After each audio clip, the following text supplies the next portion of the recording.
Bonjour, je suis contente de vous retrouver. Aujourd'hui, on parle de muscles, on parle d'exercice, on parle de traumatisme et vous le savez, les conseils que je vous donne ne remplacent pas les conseils et l'évaluation d'un professionnel de la santé.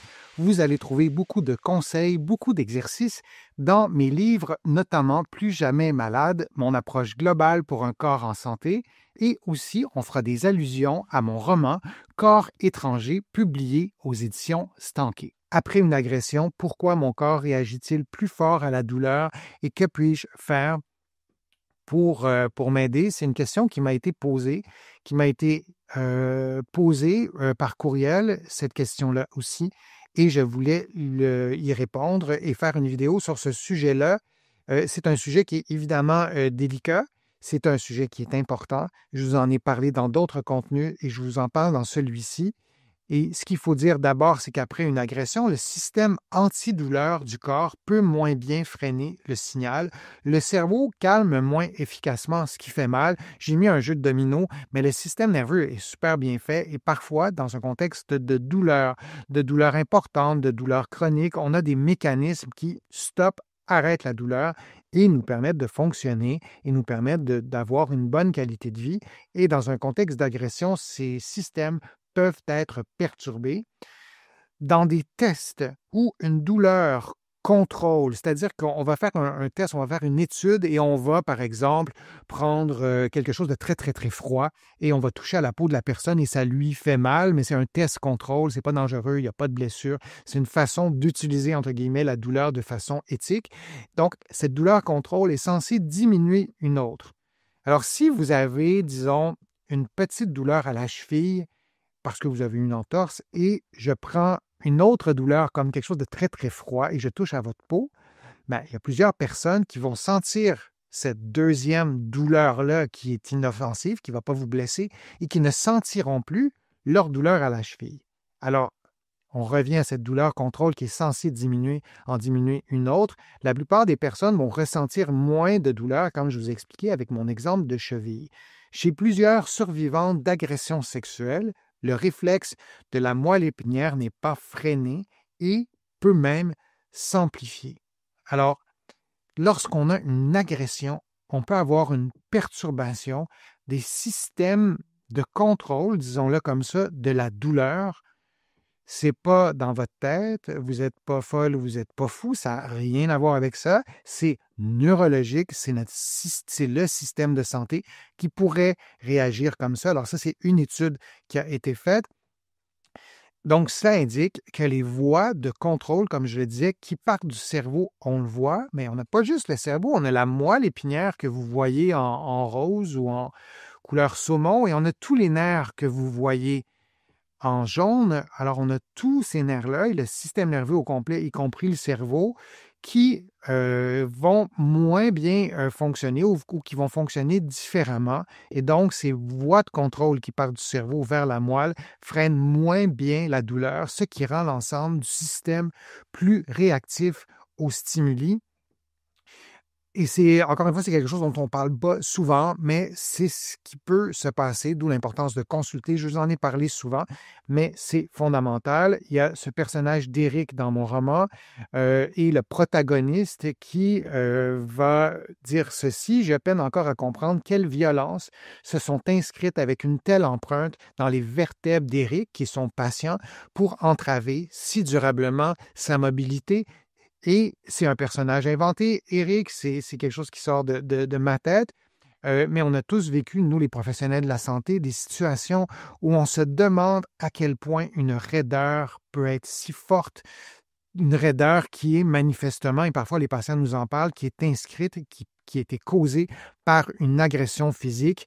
Là, je vous parle du cou, mais on pourrait parler de n'importe quelle autre région du corps. Le cou a cette particularité que ce sont de petites articulations qu'on ne voit pas bien, contrairement à une main où on va beaucoup mieux voir les articulations. Alors parfois, cette raideur-là que vous allez ressentir aujourd'hui, alors que vous avez, je ne sais pas moi, 42 ans, mais peut-être, et peut-être que vous l'avez déjà déduit, part d'une douleur qui est là depuis longtemps.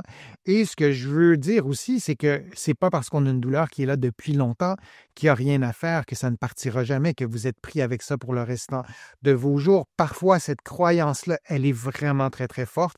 Et cette croyance-là fait parfois en sorte que les personnes ne consulteront pas. C'est peut-être votre cas, mais c'est peut-être aussi le cas de votre conjoint, de votre conjointe, de votre fils, de votre fille, de votre mère.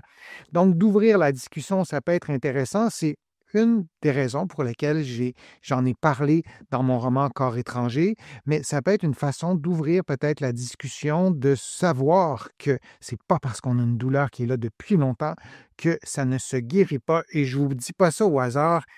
Dans mes expériences professionnelles, je l'ai souvent vu, des gens qui avaient des douleurs depuis longtemps, qui avaient été causées par une agression et leur condition s'est considérablement améliorée, ou que la condition, c'est que la douleur est vraiment partie et la personne a pu récupérer sa mobilité complète, par exemple. Et la bonne nouvelle, une deuxième bonne nouvelle, un entraînement doux, du contrôle moteur, je vous explique ce que c'est dans quelques secondes, peut renforcer ce frein naturel qui, au fil des semaines, des années, des mois peut-être aussi, peut diminuer la sensibilité. C'est-à-dire que notre système d'inhibition qui nous permet d'avoir moins de douleur peut aussi être normalisé ou peut finir par refonctionner normalement. Le contrôle moteur, et ça c'est tiré aussi d'une étude, le contrôle moteur, c'est comment une articulation, comment on arrive à stabiliser une région du corps de façon presque automatique. Vous êtes probablement en position assise et vous m'écoutez. Votre tête tient tout seul. Vous ne vous dites pas, il faut que je contracte tel muscle, tel muscle. On en a des muscles. Ça se fait automatique. Ça se contrôle de façon automatique. C'est un contrôle moteur. Vous voyez dans l'illustration, j'ai mis celle-là parce que c'est visuellement clair et j'ai volontairement pris une personne qui n'avait pas 20 ans parce qu'on associe toujours ces mouvements-là, pas toujours, mais souvent aux gens qui sont beaucoup plus jeunes. Et si vous avez une douleur qui est secondaire à une agression physique, une agression sexuelle, et que vous avez 50, 60, 70, peut-être aussi que vous vous dites, bon, ça fait longtemps que j'ai ça, je suis pris avec ça. Non. Donc, cet exercice-là, mais ça ne se fait pas tout seul. Vos muscles qui stabilisent vos articulations doivent se contracter de façon automatique. Et en plus, la personne a sa tête tournée vers la droite et regarde sa main droite. C'est un exercice de contrôle moteur de haut niveau, si je puis dire. Si vous en êtes à vos débuts, si vous voulez rééduquer une région du corps, vous n'allez pas commencer par cet exercice-là, mais peut-être que pour vous, c'est un bon niveau. C'est un exemple. Vous allez en trouver plusieurs autres sur ma chaîne. Je vous en montre un tout de suite, un exercice de contrôle moteur. Juste avant, je vais vous donner quelques conseils, puis on va revenir à l'exercice de contrôle moteur, si vous permettez. Donc, quelques conseils. Juste avant, on va se rappeler qu'on a beaucoup, beaucoup de muscles dans la région du cou. On a des muscles sur la tête, sur le visage. On a des muscles temporaux, on a les muscles masséters sur la mâchoire. Quand on est tendu, quand on a mal au cou, parfois les masséters, les temporaux et d'autres muscles vont se contracter aussi. Donc, on ne perd pas de vue qu'on a beaucoup de muscles. Et l'exercice que je vais vous montrer, ça ne travaille pas juste un muscle, mais ce contrôle moteur, c'est aussi la capacité de contracter plusieurs muscles pour stabiliser une région du corps. Alors, en position assise, vous allez mettre votre main derrière votre nuque et vous allez forcer doucement, mais vraiment doucement, dans les deux directions. On va le faire ensemble dans quelques instants. La flèche couleur peau, c'est pour montrer l'effort de votre main et la flèche qui est brune, c'est pour montrer l'effort de la tête. Donc, vous avez votre main derrière la tête. Vous vous tenez en position droite, votre posture droite normale à vous. Vous n'essayez pas d'avoir une posture parfaite, mais la plus droite possible pour vous. Et vous ne le faites pas en parlant, moi je vais le faire en parlant, vous allez vous tenir bien droit et vous allez pousser dans votre main pendant que votre main pousse vers l'avant. Et ce que j'ajoute maintenant est important, on ne doit pas voir de mouvement et l'effort au début doit être minimal. Et on relâche. J'ai tenu un peu longtemps. Vous allez tenir comme un 5 secondes. Donc, vous poussez vers l'arrière avec votre tête et avec votre main, vous poussez dans votre tête pour éviter d'avoir un mouvement et on relâche. Ça, c'est un mouvement vers l'arrière. et vous allez faire, vous tenez 5 secondes, vous répétez environ 5 fois. Vous allez faire la même chose devant. Donc, vous allez placer votre main sur votre front. Vous allez pousser légèrement avec votre main vers l'arrière et la tête va pousser vers l'avant en gardant toujours la même posture. Quelqu'un qui vous regarde ne doit pas trop savoir ce que vous faites et dans quelle direction vous forcez. Et vous allez faire la même chose en rotation sans vos lunettes si vous portez des lunettes. Vous allez tourner votre tête vers la droite et votre main va freiner le mouvement, donc va pousser en direction inverse. 5 secondes, 5 fois, et vous faites les 2 rotations, vous faites avant, arrière, et on pourrait ajouter aussi d'autres mouvements. Donc, c'est un exercice qui est tout simple, c'est celui-là que je voulais vous montrer. Et lorsqu'on pense à des exercices, oui, il y a les exercices, on veut progresser par palier. On veut y aller vraiment en douceur. Moi, je vous le dis, je vous le répète dans toutes mes vidéos, consultez un professionnel de la réadaptation, ici un physiothérapeute, en France un kiné ou en Belgique ou en Suisse ou ailleurs. Mais donc, consultez un physiothérapeute ou un kinésithérapeute. Allez-y progressivement. Vous avez le droit de prendre une semaine où vous ne progressez pas tant que ça, vous gardez le même niveau pour que votre corps s'habitue et vous y allez progressivement.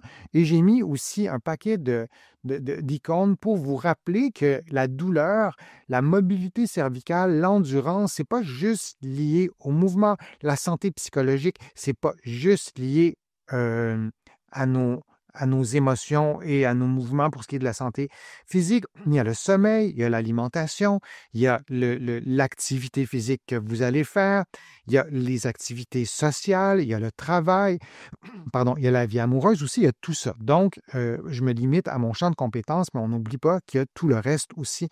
Bien sûr, c'est aussi important, sinon parfois plus, selon vos besoins, selon ce que vous vivez.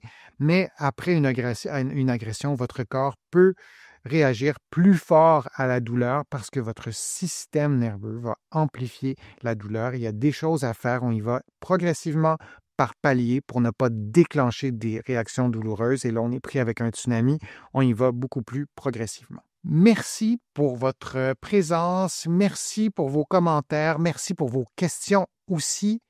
Je relis tous vos commentaires et ça me fait toujours plaisir de vous relire. Vous allez trouver beaucoup de conseils sur mon site web, le www.denisfortier.ca. Vous allez pouvoir aussi vous abonner à des infolettres hebdomadaires ou thématiques gratuitement. Vous allez trouver aussi beaucoup d'informations dans mes livres que vous allez trouver ici au Québec, notamment mon livre Corps étranger, mon roman, mon livre Plus jamais malade, un guide pratique et d'autres livres sur le dos, sur le vieillissement et d'autres thématiques aussi.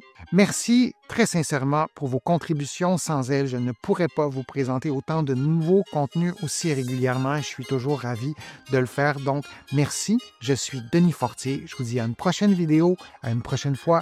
À bientôt.